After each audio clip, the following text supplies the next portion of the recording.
اچھا ڈاکٹر صاحب، سب سے پہلے تو یہ بتائیں یہ شوگر بلا کیا ہے، شوگر چیز کیا ہے؟ اور دوسرے نمبر پہ جو لوگ جن کو شوگر ہے ہم دیکھتے ہیں بڑی لاپرواہی کرتے ہیں، اکثر میٹھا کھا رہے ہوتے ہیں اور ہم کہتے ہیں آپ کیوں میٹھا کھا رہے ہیں؟ وہ بھائی کچھ بھی نہیں ہوتا، اور ناصر بھائی آپ بھی کھائیں، کچھ نہیں ہوتا، دوائی بھی ٹائم سے نہیں لیتے، کولڈ ڈرنک بھی پی رہے ہیں، میٹھا بھی کھا رہے ہیں اور ان کو کوئی فکر نہیں ہے۔ اور کچھ لوگ ایسے بھی ہیں جو اپنا ٹیسٹ ہی نہیں کرواتے، جو چیک اپ نہیں کرتے، ان کو علامات بھی ظاہر ہو رہی ہوتی ہیں لیکن تب بھی سنجیدہ نہیں لیتے اس معاملے کو۔ تو ڈاکٹر صاحب سب سے پہلے میں آپ سے یہ جاننا چاہوں گا کہ اس کی کمپلیکیشن کیا ہیں، کتنا خطرناک ہوگا یہ جو لوگ اپنی جان سے کھیلتے ہیں، اور دوسرے نمبر پہ یہ شوگر بلا کیا ہے؟ ناصر، شوگر ایک بیماری ہے اور یہ بڑی خراب بیماری ہے، یہ انسان کی لائف کو بہت بری طرح سے افیکٹ کرتی ہے، اور ایک اندازے کے مطابق ایوریج انسان جس کو شوگر ہوتی ہے اور اگر وہ وقت پہ ڈائگنوز نہیں ہوتی، وہ وقت پہ ٹریٹمنٹ اس کی شروع نہیں ہوتی اور ٹریٹمنٹ صحیح نہیں ہوتی، اس کی شوگر کنٹرول نہیں رہتی، تو وہ ایسی کمپلیکیشن کریٹ کرتی ہے کہ آدمی کی کوالٹی لائف جو ہے وہ 10 to 15 ایئرس تک کم ہو جاتی ہے، یعنی اس کی زندگی کے 15 سال ختم۔ دوسرے لفظوں میں میں یوں کہوں گا کہ ڈائبٹیز جو ہے وہ ڈسیبلٹی اینڈ ڈیتھ کاز کرتی ہے، it causes early disability and early death. آپ کو میں ایک سمپل بات، میرا ایک پیشنٹ جس کو 10 ایئرس کی ایج میں ڈائبٹیز ہوئی، 22 ایئرس کی ایج میں اس کی ڈیتھ رینل گردے فیل ہونے کی وجہ سے ہو گئی۔ آئی نو ہم، فیملی کو جانتا ہوں، میرے انڈر ٹریٹمنٹ میں رہا ہے۔ آئی نو اے وومن، ایک عورت کو میں جانتا ہوں، میری پیشنٹ ہے، کہ جس کو شوگر 15-20 سال کی عمر سے شروع ہوئی، 35 اور 40 سال کی عمر میں اس کی ایک ٹانگ کٹ گئی، اب وہ ایک ٹانگ کے بغیر رہ رہی ہے۔ یعنی آپ دیکھیں کہ ایک طرف سے ڈسیبلٹی ہے، دوسری طرف سے ڈیتھ ہے، ارلی ڈسیبلٹی، یہ دونوں چیزیں جو ہیں ڈائبٹیز کا رزلٹ ہیں اگر ڈائبٹیز کو ٹائم پہ ڈائگنوز نہ کیا جائے اور اس کی ٹریٹمنٹ پراپرلی نہ کی جائے۔ یہ تو بڑی خطرناک صورتحال آپ بتا رہے ہیں۔ جی، یہ خطرناک صورتحال ہے اور بالکل ہے۔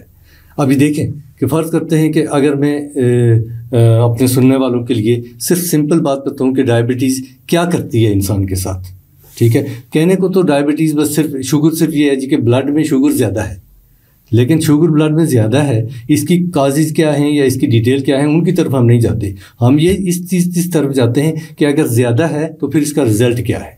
رزلٹ یہ ہے کہ اگر کسی کی شوگر زیادہ ہے اور کنٹرول نہیں ہے تو 15 سے 20 سال کے بعد آدمی کی آنکھوں پہ اس کا اثر ہوتا ہے، اور تقریباً 20 اور 25 سال کے بعد آدمی بلائنڈ ہو سکتا ہے، یعنی بینائی جا سکتی ہے۔ اور دنیا میں بلائنڈنس کی جو نمبر 1 کاز ہے، اگر ہم ڈیولپڈ کنٹریز اور انڈر ڈیولپڈ کنٹریز کو ملا دیں تو نمبر 1 کاز ہے ڈائبٹیز۔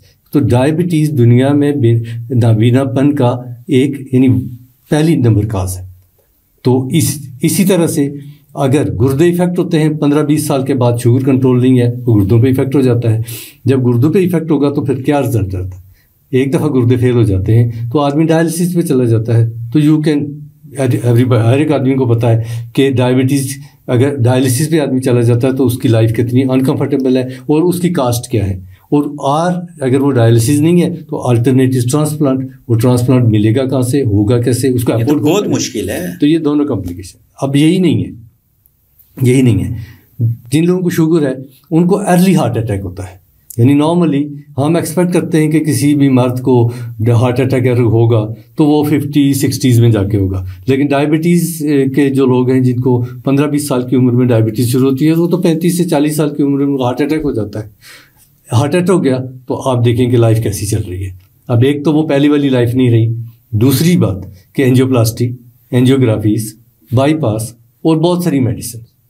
اب یہاں پہ ختم نہیں ہوتی بات، اس سے آگے چلیں تو بہت سارے لوگ ایسے ہوتے ہیں کہ جن کو ارلی اسٹروک، یعنی نارملی بھی ایکسپیکٹ کہ کسی آدمی کو اسٹروک فالج 60 کی ایج میں فالج ہونا چاہیے، لیکن ڈائبٹیز کے لوگ جو ہے نا 40s کی ایج میں جا کے ان کو فالج ہو جاتا ہے۔ تو فالج کے بعد کی زندگی کوئی آدمی بھی امیجن کر سکتا ہے کہ کیسی ہوتی ہے، ایک ٹانگ کام نہیں کرتی، بازو نہیں کام کرتا، زبان کام نہیں کرتی، آدمی ڈسیبلڈ ہے، ڈپینڈنٹ ہے۔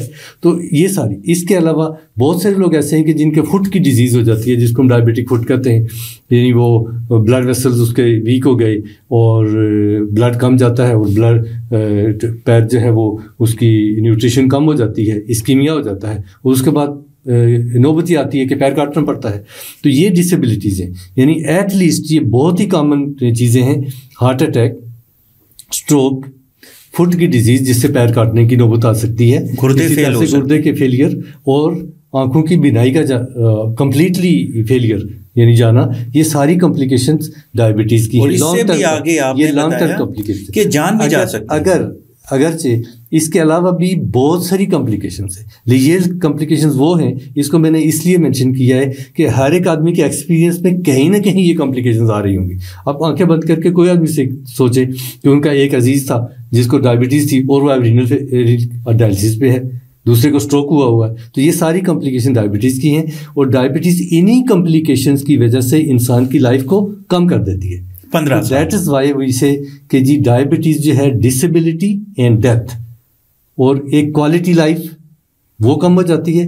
اور مطلب ہم ٹھیک ہے، اللہ تعالیٰ کی طرف سے ہر ایک آدمی کا جو لائف کا لاسٹ پوائنٹ جو ہے وہ لکھا ہوا ہے، لیکن شاید لکھا ہوا اس طرح سے بھی ہو سکتا ہے کہ اگر ڈائبٹیز کی ٹریٹمنٹ اچھی کر لی تو بڑھ جائے گی، وہ ڈائبٹیز کی ٹریٹمنٹ نہ کی تو diabetes will take life. We don't know. لیکن یہ ضرور ہے کہ ہماری آبزرویشن میں بہت کامن آتا ہے کہ جن لوگوں کی شوگر کنٹرول نہیں ہوتی وہ گردے کی فیلئر کی وجہ سے، ہارٹ اٹیک کی وجہ سے، اسٹروک کی وجہ سے بہت ارلی ان کی ڈیتھ ہو جاتی ہے. میں تو پریشان ہو گیا ہوں. تو ناظرین آپ سن رہے ہیں کہ اگر آپ لاپرواہی کرتے ہیں، شوگر کو سنجیدہ نہیں لیتے، تو آپ کے ساتھ کیا کیا ہو سکتا ہے. آپ کے گردے فیل ہو سکتے ہیں، بینائی جا سکتی ہے، ہارٹ اٹیک ہو سکتا ہے، فالج ہو سکتا ہے، اور اس سے بھی بڑھ کے آپ کی جان جا سکتی ہے. اور میں ایک چیز ایڈ کروں کہ اگر شوگر ٹائم پہ ڈائگنوز ہو، اگر شوگر کا علاج پراپر ہو اور شوگر کنٹرول رہے، تو یہ جو کمپلیکیشنز ہیں یہ نہیں ہوتی، بالکل نہیں ہوں گی.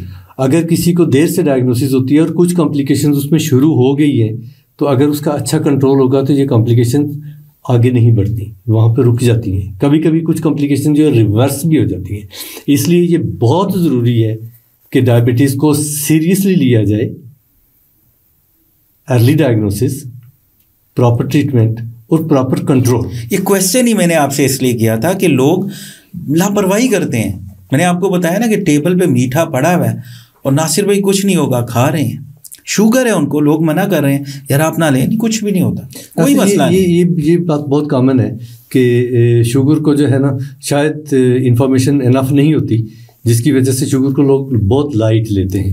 اور دوسری جو ہم اگلے سیگمنٹ میں جا کے اس پہ بات بھی کریں گے کہ بیسیکلی انسان کے ایک آدمی کو کیا پتہ ہونا چاہیے کہ اس نے شوگر رکھنی کہاں پہ ہے، اس کی شوگر ہے کتنی رہنی چاہیے. ٹھیک ہے، یہ بھی ایک امپورٹنٹ چیز ہے. تو چونکہ لوگوں کو آئیڈیا نہیں ہوتا، فرض کرتے ہیں ایک آدمی کی شوگر شروع میں 500 تھی، بعد میں 300 آ گئی، تو وہ خوش ہو جاتا ہے، یار ٹھیک ہے 300 مجھے بھی کوئی تکلیف نہیں ہے اور میں ٹھیک بھی ہوں. ٹھیک ہے، تو بہت ساری ایسی چیزیں ہیں جو لیک آف انفارمیشن کی وجہ سے بھی لوگ اس پہ توجہ نہیں دیتے.